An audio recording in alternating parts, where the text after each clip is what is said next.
Plus, we have this gentleman there in the rain waiting to come in. So let's not make him wait anymore and bring in Coach Tui Osborne.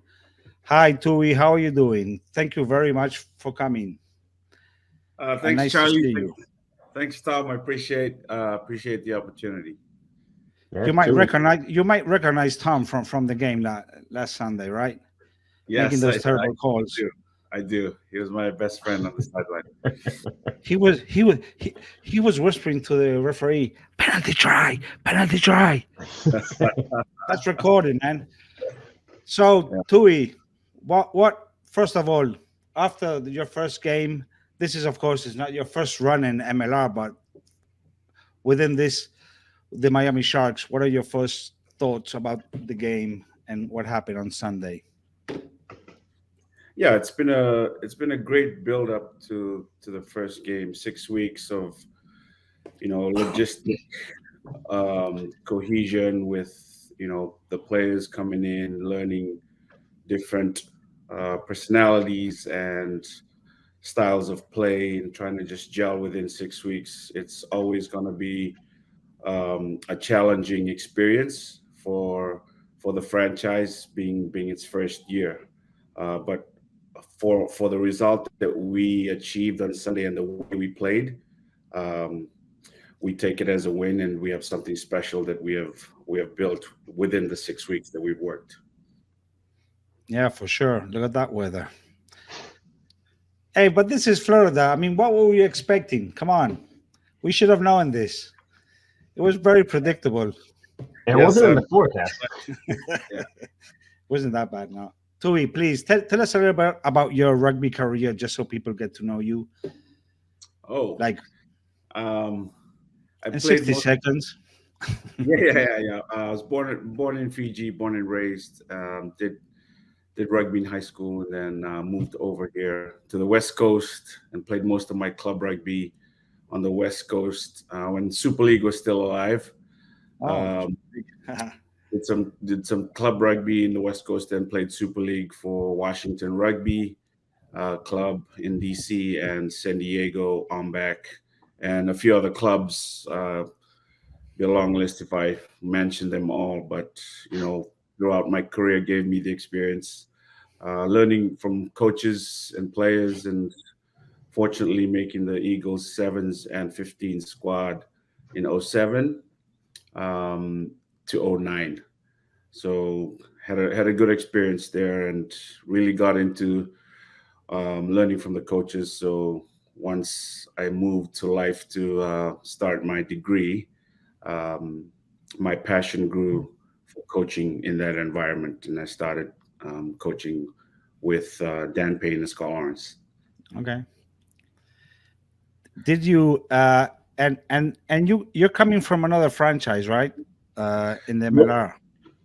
nope. This would be my first one. So Okay, I got that um, wrong then.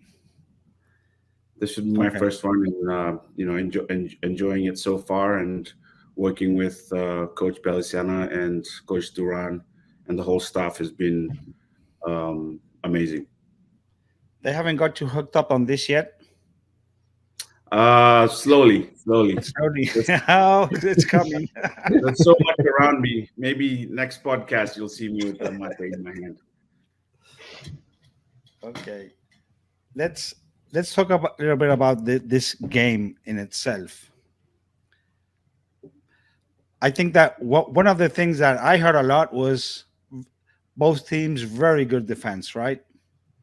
Yes, yes. Oh, we always knew that Chicago. They were good on paper coming in, and the buzz of them being one of the better teams in the league this year uh, was it was evident, and we knew that. So our focus coming into this game was our physicality, if we could match them, and it would be the tone that we set for the season. Kind of a tester, if we could hang with these guys, and we proved on Sunday that we could. Oh And yeah. just chatting to the players afterwards, and they were, some of them were surprised at the way we played against them, but we weren't, because the preparation was there, and we had the players to do it. So we just built from here on.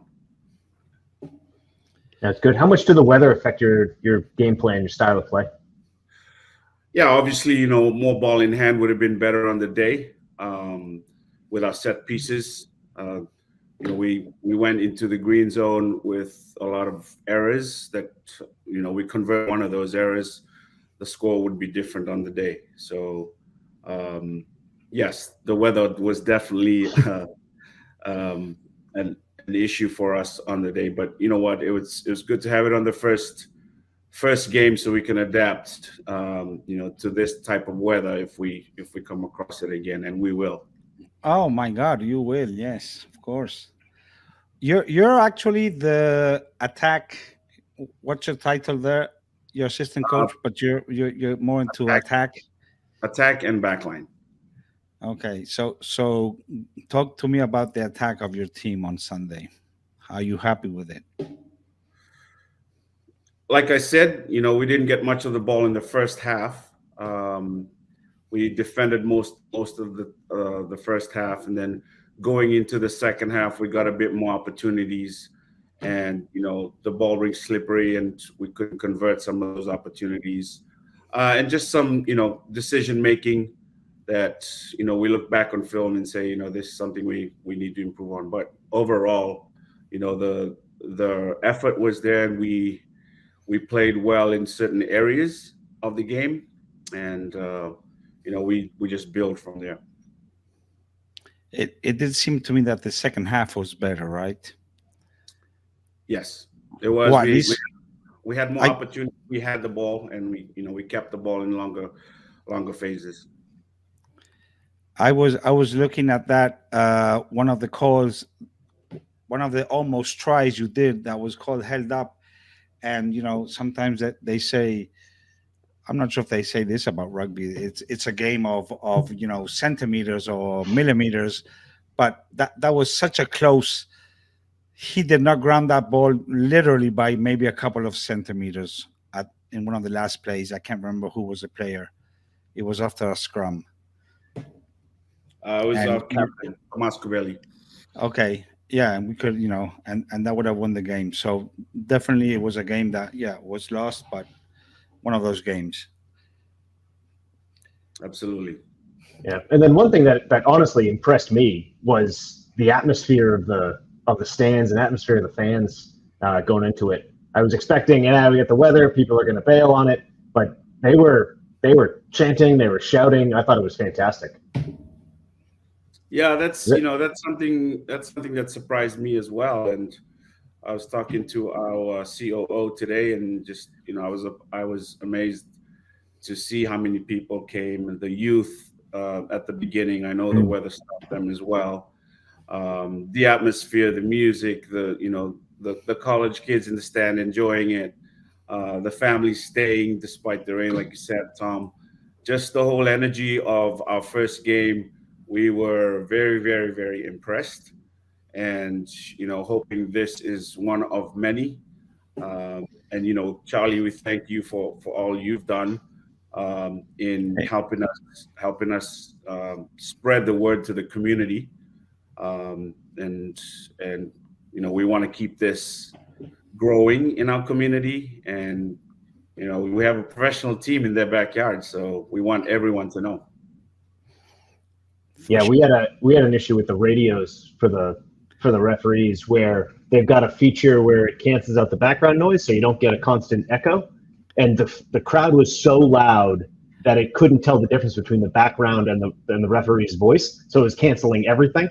so so we spent a solid 20 minutes, or it did glitches in and out depending on crowd noise. But I can't hear you. We're going back old school. It's all hand signals. So That's probably if that's I look probably at that, it's like, uh, that's that's probably that's why we didn't get fantastic. a couple of penalties, Tom.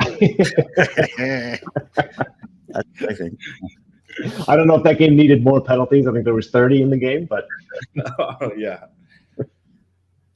Uh, Tui, I don't know if you want to talk about this, but I believe you have some projects rugby related in the community that you're looking forward to or trying to implement.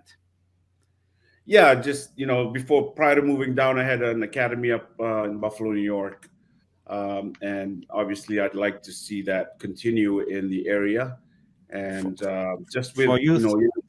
youth, all levels, just basic skill work and just teaching the game of rugby and spreading the word, converting football players or any other sports, into rugby, um, and getting a lot of help from Chris Vassell on that um, side of things is huge. But my main focus is what we're doing here with the Sharks, and then when it's off season, we can start some of the youth work. What do you think is could be the impact moving forward now that this has started of the Miami Sharks throughout the rugby community in Florida? I think it's already showing.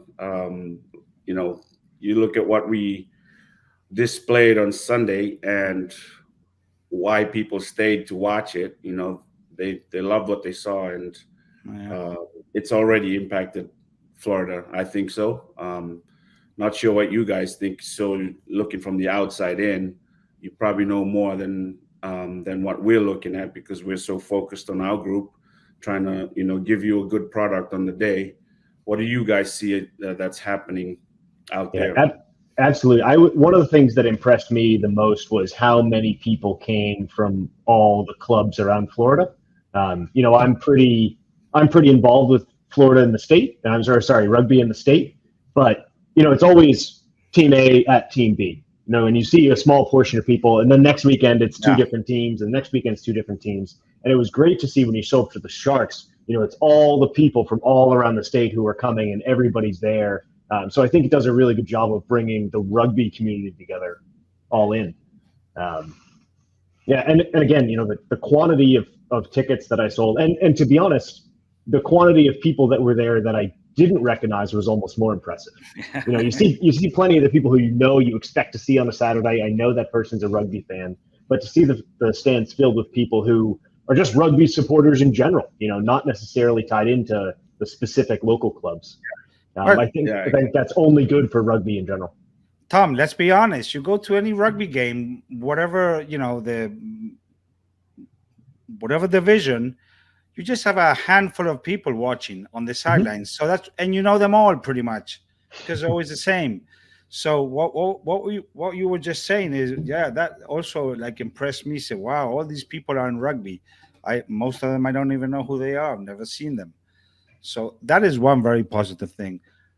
Another thing that I think it should happen is, of course, we should be seeing more interest in rugby as time goes by. People, getting to the clubs, wanting to play. That is something that should come out of this for sure as time goes by. Yeah, and I think it gives players in the Division 3, Division 2 something to strive for. You get some guys who say, "Where am I supposed to go after I play Division 2?" Now there's a professional team.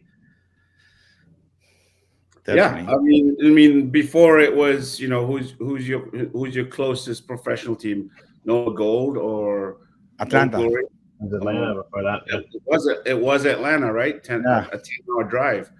But now we're right here, and we want to support the community, and we want that to be reciprocated, so everyone grows the game in the state and in the region. So, everyone working and having a part in building this would be amazing.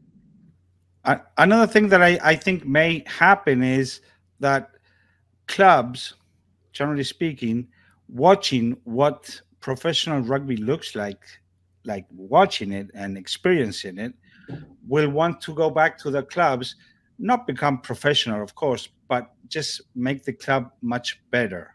Like if you go to this field and you look at those posts, they're in the front, Charlie. They're on the goal line. 16-meter post.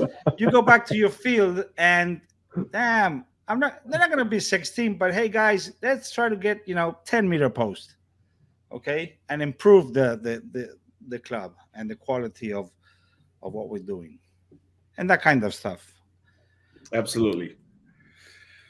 Tui, I want to thank you very much for your time. You guys, I guess you're getting ready to travel to. Tell me a little about this next game you have with the Seahawks. Correct. What are you expecting there?